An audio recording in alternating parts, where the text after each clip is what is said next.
Richard Gere is championing for the Tibetans. And this is your favorite half Chinese. The question is, which Tibetans is he actually championing for? Is he championing for the elite that left Tibet, or is he championing for the Tibetan that are actually living in Tibet? Let's find out what he has to say. All they want is their culture. The Chinese are doing everything they can to destroy it, erase it. And the most... Okay, so he says that the Chinese doing everything to erase the culture of the Tibetans. So I went on Xiaohongshu, which is a typical mainland app, also known as Red Note. And it's a blend between Instagram, TikTok, etc. And I typed in Tibetan culture, and as you can see, I get pages full. I would like to show this because I also practice Tibetan Buddhism. As you can see, this is very typical. Here you can also see the language. The monastery, again, the language, the Tibetan language. It's a very... The script looks a little bit like Sanskrit. If you, at least I think it looks like it, right? You have a woman here. She's hanging the prayer flags, all in the open. You have the monks. This is for a special day. I believe this was actually on Sunday. Yeah, I think it was on Sunday. At least in the temple here in The Hague, they were celebrating it on Sunday. Or it was on a Saturday. I don't know. I did bring them some food. You can see this with the prayer wheel. Right? It doesn't look like, and also the traditional clothing, you can see, it doesn't look like they are not allowed to have their religion or their culture, right? Here you see the monks doing, it's just all in the open and also on the internet, right? On a typical Chinese app, so the government would know about it. And then I went on Baidu. Baidu is the equivalent of Google in China, and there you can see also it is full of Tibetan culture. So it's very hard to defend now that the government in China is erasing their culture, right? Because if it was, then this wouldn't be on the internet, because if the government in China doesn't want something to be on the internet, it will not be on the internet, trust me. And here is the National Ethnic Affairs Commission of the People's Republic of China. For the people who really are stubborn, this is government, all right? And here it is a chapter Tibetan.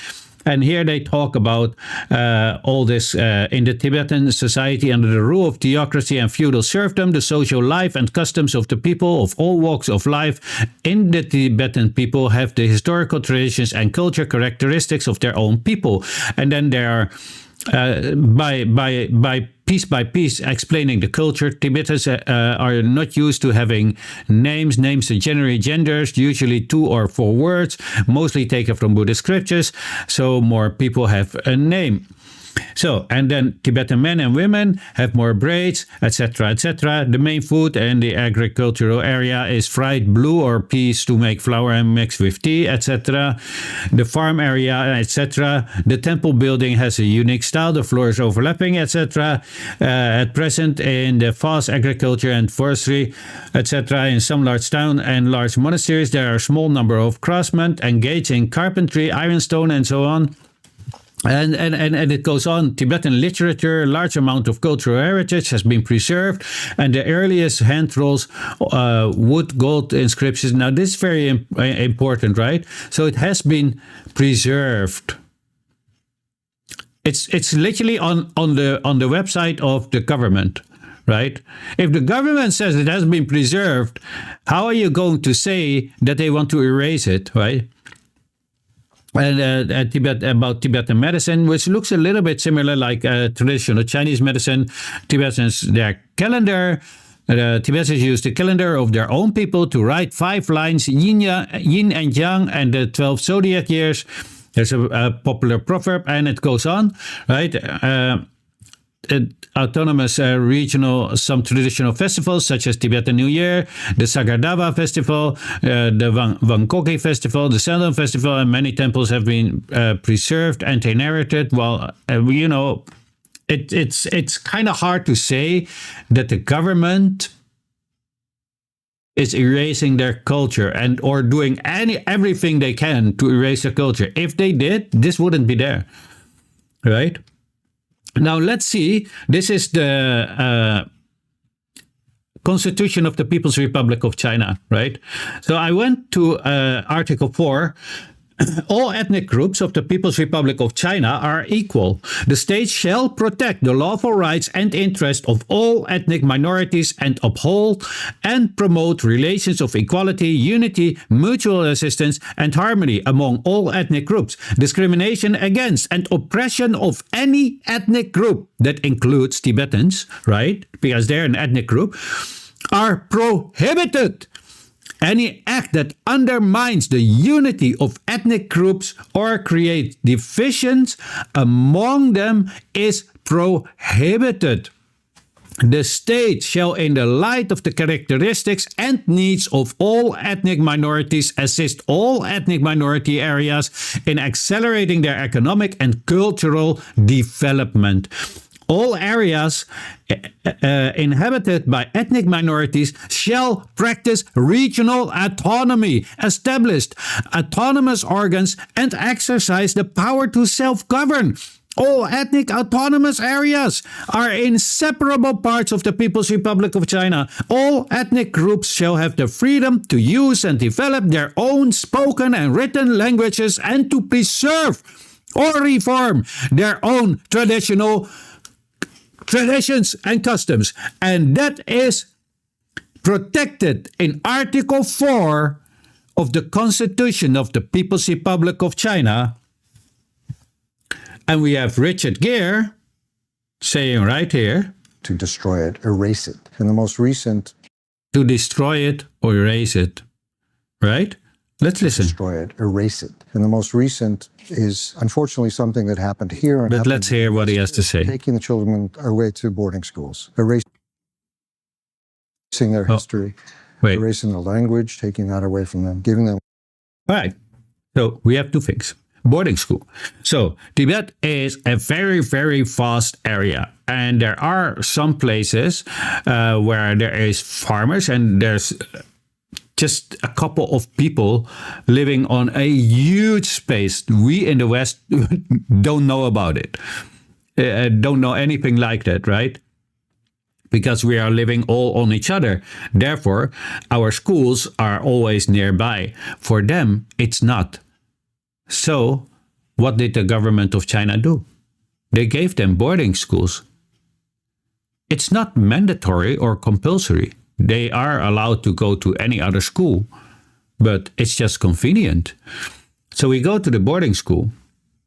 This is the United Front of Yancheng. There is no school in the old Tibet with less than 2% enrollment of school-age children, an illiteracy rate of more than 95%, and the majority of Serf children deprived of the right to education. Pastoral children can only follow the cattle and sheep to travel monasteries. Private schools and official studies exist in the form of monks as teachers, scriptures, and textbook, but they have no connection with ordinary herders. That was the old Tibet. But now, all Tibetans can go to school. All of them. And the illiterate rate stopped. Right? So, why is it bad? They go to school. School is educating people, and when they're educated, they have more freedoms because they have more choices. But Richard Gere is against that. Wonder why? And that is why I asked, for who? Which Tibetans is he actually champion? The elite or the other 95%? A false sense of who they are, what it means to be a Tibetan, and even to disavow their own families. Who does he think that he is to talk for the Tibetans, honestly? So he also said their language, right? I will show some pictures right here. Clearly you can see there's the language, and that's a street sign. I show this one here. That's on a building. Clearly there is Tibetan language.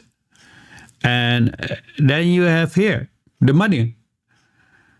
Clearly that is Tibetan language. I don't know what to tell you, Richard Gere. My question to Richard Gere is, are you uneducated on the topic? And if so, why are you speaking on the topic? Or are you just straight out lying to the public? That's the real question that we have. I think it was quite easy to debunk this BS. Here he says, before the democratic reform in 1959, Tibet had long been a society of feudal serfdom featuring the despotic temporal and religious administration. As the head of the Gelug sect, I actually belonged to that school. Well, actually I did, because I quit the Sangha. Obviously, because I learned a little bit too much of the history of Tibet and how Dalai Lama was with his family, etc. We have here the statistics on the properties of the 14th Dalai Lama and his clan, right? Slaves and serfs, over 6,000. In Buddhism, that goes against everything. Gautama Buddha was a champion in fighting against slavery. All sentient beings must be free. According to this, the family of Dalai Lama used to have over 6,000 slaves and serfs. Right? But let me show you a little bit about Tibet, so it's a little bit more clear. This picture shows serf holding the newborn baby went to pay tax to and get the baby registers with the serf owner.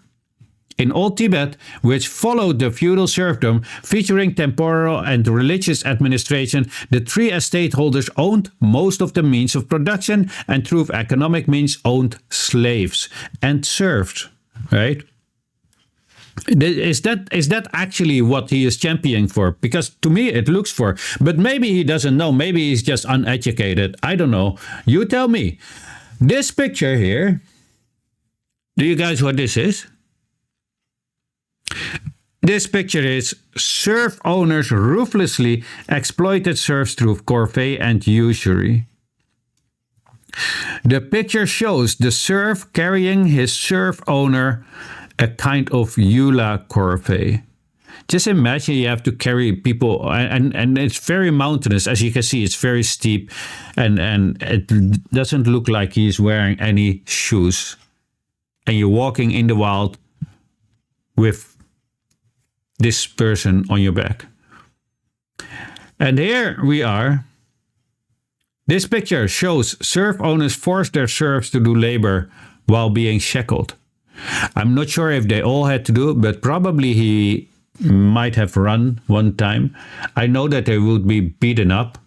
It's not just that here that they saying it, but there's also many other accounts. I have to be a little bit careful with. Oh yeah, I can do that. This picture shows a Nangzang serf named Chering Cholma living under a toilet. This is her living space. All right. This was all before they were liberated. This picture shows a stamped official document about Monastery Larang, sending serfs, Chering Dorje, Kumsang female, and Sempotri female to the Chawo residence palace as servants. Just imagine you are being sent over to other places without even you having any say. This picture shows a slum called Pangchun in Lhasa, which was home to beggars. Well, that is also what we have in the United States or here in the Netherlands, but that was Tibet.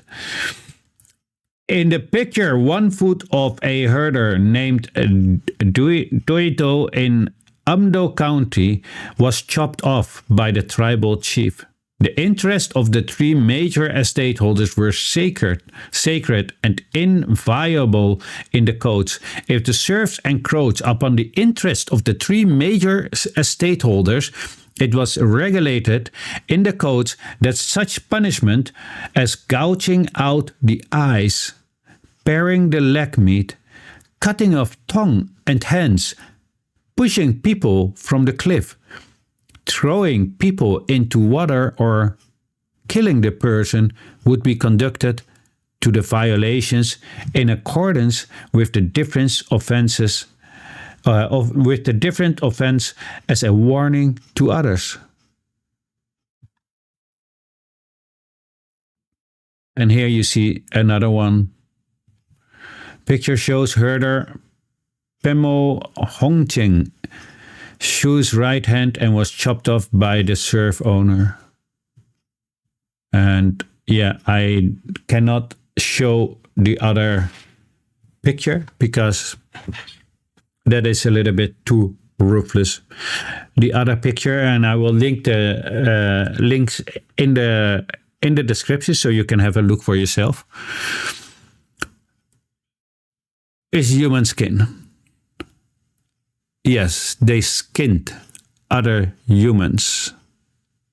And that is also why I'm not showing it in the video. Now you understand. Anyway, I will link this all in the description. So if you want to really read into it and fact check it, right? Go ahead. Yeah, that was actually what he is championing for as proof, and whatever he says is just not true. At least, otherwise he needs to prove differently. But I think it was fairly easy to prove. And I want to teach other people also to do that. When you hear certain things like this, we cannot speak, they cannot speak their language or whatever. It's very easy. Just go on Google or on Baidu and type in Lhasa street signs, right? Lhasa is a main city in Tibet, right? And if you go on Chinese media, then you can also use Google Translate if you do not know how to write English or Chinese, right? It's very easy these days. And you can just translate the entire websites also so you can read it. It's not that hard. But to just blindly believe these people is a crime against your intelligence. We're living in a time where we have really easy to get resources like the internet. You should do due diligence research before you believe something or you start to yap like Richard Gere did. Anyway, I hope this was informative. I hope people will look into it. Again, I will link it in the description.